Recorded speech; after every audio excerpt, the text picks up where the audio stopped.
It's important to keep track of your money.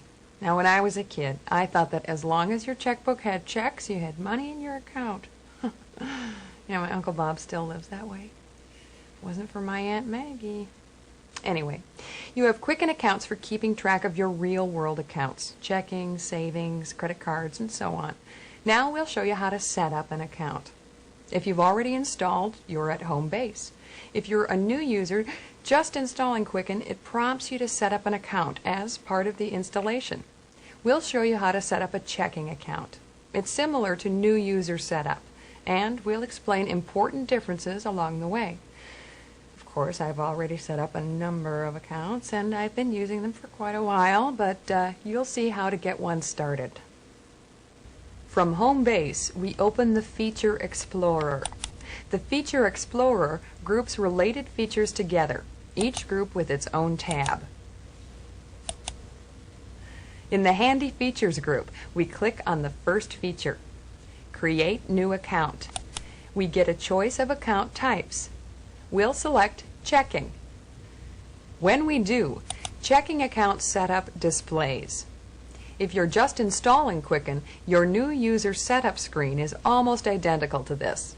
In either case, Quicken's easy step process will help you set up your account.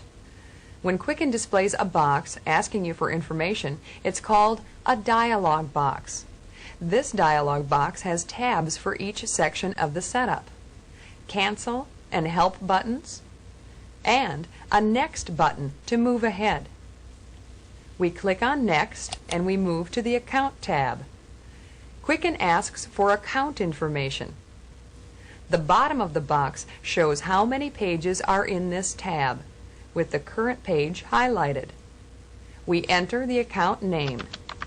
We don't need a description, so we click on Next and move to the next page of the tab. Quicken asks if we have the last bank statement as a starting point. Yes is the suggested or default choice, so we click Next. Since we want the Quicken account to track from the beginning of the year, we use the last bank statement before that.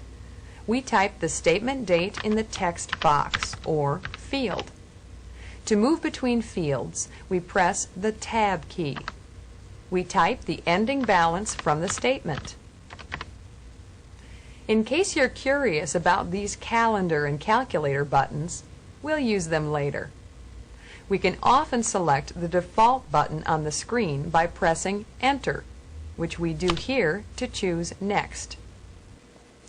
If you're in New User Setup, you're now at the Categories screen, which asks if you want to use Home Categories or Home and Business. We'll explain more about categories later, but for now, select what seems right for you. You can change it easily. The Online tab asks if we've signed up for online services. We'll cover that in the second volume of this series, so we'll leave the default choices No. We click on Next. At the Optional Info tab, we do want to enter more information, so we click Yes. Then we click Next. Here we can add information like financial institution, account number, and so on. We type in the information we want to add. Then we press Enter for Next. At the first summary screen, we can review and change the basic information we've entered. This information is okay, so we press Enter. At the second summary screen, we can review and change the online and optional information, including tax information. We'll cover tax stuff later. You know, if you're not yet tired of hearing, "We'll cover that later," you probably will be soon. It's just that Quicken has so many features, and we can only teach them one at a time. Now, I'll tell you what, I won't keep saying later, but you can figure out that we'll cover most of the things that you're curious about sooner or later. Oh, okay, so I said it again. So, where were we? We've created the account, so we click Done. The account register displays along with a cue card. Cue cards are helpful messages that Quicken offers when you work with accounts. We'll turn them off by opening the Help menu and deselecting Show Cue Cards. Now we're ready to work with the account register, which looks just like your checkbook register. To bring the account up to date, we'll enter all the transactions since the bank statement we started with. Of course, that's what I've done with the accounts I've already been using.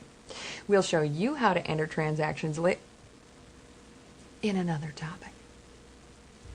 With Quicken, each open account and many features have a quick tab. To display the Feature Explorer, we click on the Quick tab. To close the Feature Explorer, we could click on the Close button, or we could click on the Quick tab with the right mouse button. When you right-click on something, a shortcut menu appears with choices specific to what you're working on. The choices on this shortcut menu include closing the account or feature and turning Quick Tabs on or off. If you turn Quick Tabs off, open accounts and features display in Windows, like other programs that run the Microsoft Windows operating system. We click on Close to close the Feature Explorer. To close the account register, we'll just use the Close button. Quicken often gives you different ways to do the same task. You can choose the one that works best for you. So now you've seen how easy it is to create an account. You'll use accounts a lot as you manage your finances with Quicken.